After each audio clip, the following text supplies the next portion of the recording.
কথাগুলি যে সমস্ত কথাগুলি ফিনিশিং দিতে পারে না, মানুষকে পরিপূর্ণ বলে যাইতে পারে না, সময়ের অভাব। জানে না এমনটি নয়, কেউ এটা মনে করবেন না যে বক্তারা জানে না। হাজার হাজার মানুষের মাঝে চড়াই খায়, হাজার হাজার মানুষের মাঝে কথা বলে, জানে না এমনটি নয়, নাহলে কথা বলে কেমনে, কিন্তু সময়ের অভাবে বলতে পারে না, ঠিক কিনা বলেন? যেমন আমার শ্রদ্ধেয় ভাজন ব্যক্তি মাওলানা সিরাজুল ইসলাম পীর সাহেব গাংটুবিল, আপনাদের এলাকার, উনি আমার চাচা।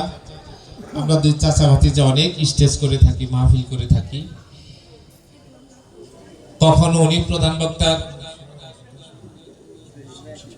10 মিনিট, ও আচ্ছা ঠিক আছে, যাই হোক, যে কথা রেখেছিল ও কথা উনি অন্য সময় বলবে। মাত্র 10 মিনিট সময় আছে, এর মধ্যে কথা বলবো। যে কথাটি আমি আলোচনা করার জন্য আয়াতটি পাঠ করেছি, আল্লাহ পাক রব্বুল আলামিন বলেন, লাকাদ খালাকনাল ইনসানা ফি আহসানি তাকওয়িম। আল্লাহ পাক রব্বুল আলামিন বলেন যে আমি সবচেয়ে সুন্দর অবয়ব দ্বারা মানুষকে, ইনসানকে সৃষ্টি করেছি। কি করে? সর্বশ্রেষ্ঠ সুন্দর করে ইনসানকে আল্লাহ সৃষ্টি করছেন, ঠিক কিনা বলেন? যে যে প্রান্তে থাকেন, যে যেখানে থাকেন, চামড়া দেখতে যত সুন্দর হোক আর যত কালো হোক, আল্লাহ তাবারক ওয়া তাআলা সুন্দর করে বানিয়েছেন, ঠিক কিনা? সৃষ্টি জগতের মধ্যে যত মাখলুক আছে, ইনসান ছাড়া এমন কোন মাখলুক নাই তার মুখের দিক তাকায় থাকলে মায়াই লাগে, মায়াই লাগে, আছে না? কি বলেন? অনেক মাখলুক গরুরে ঠাস করে বাড়ি দেয়, মানুষে ঠাস করে বাড়ি দিতে গেলেও মায়া লাগে। গরুরে বিনা কারণেও বাড়ি দেয়, কুকুরকে বিনা কারণেও ঢিল মারে বাড়ি দেয়, দেয় কিনা বলেন? কিন্তু মানুষকে বিনা কারণে দেয়? কখনোই নয়, কারণ মানুষ সৃষ্টির মধ্যে শ্রেষ্ঠ। আল্লাহ পাক রব্বুল আলামিন সবচেয়ে সুন্দর করে ইনসান আল্লাহ তাআলা বানাইছেন। লাকাদ খালাকনাল ইনসানা ফি আহসানি তাকওয়িম।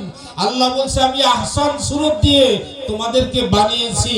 এখন বলেন, আপনাদের ভিতরে, আপনাদের বাড়িতে যদি মেহমান আসে, আমি শর্টকাটে 10 মিনিটে শেষ করব।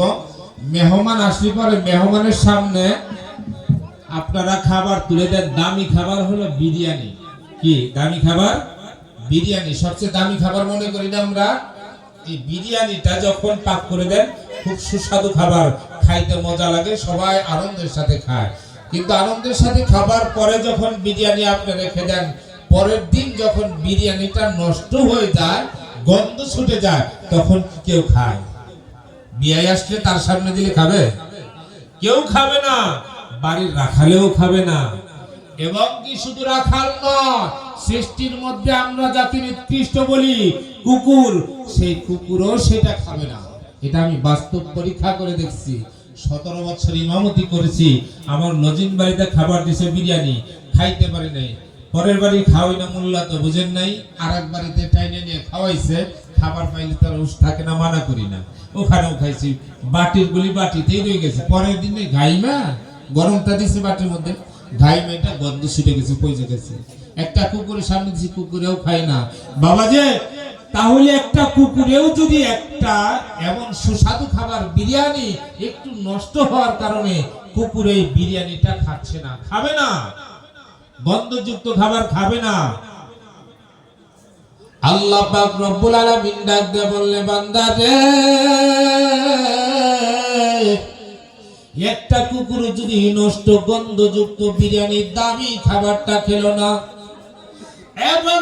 সৃষ্টি জগতের মধ্যে 18,000 মাখলুকের মধ্যে আমি 17,999টা মাখলুক বান্দারে তোমার খেদমতের জন্য বানাইছি।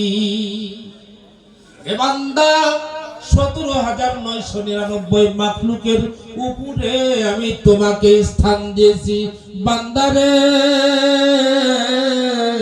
সমস্ত মাখলুক তোমার উপকার করবে, তুমি সমস্ত মাখলুকের কাছে পূজনীয় ব্যক্তি, সমস্ত মাখলুকের কাছে তুমি আরাধ্য ব্যক্তি।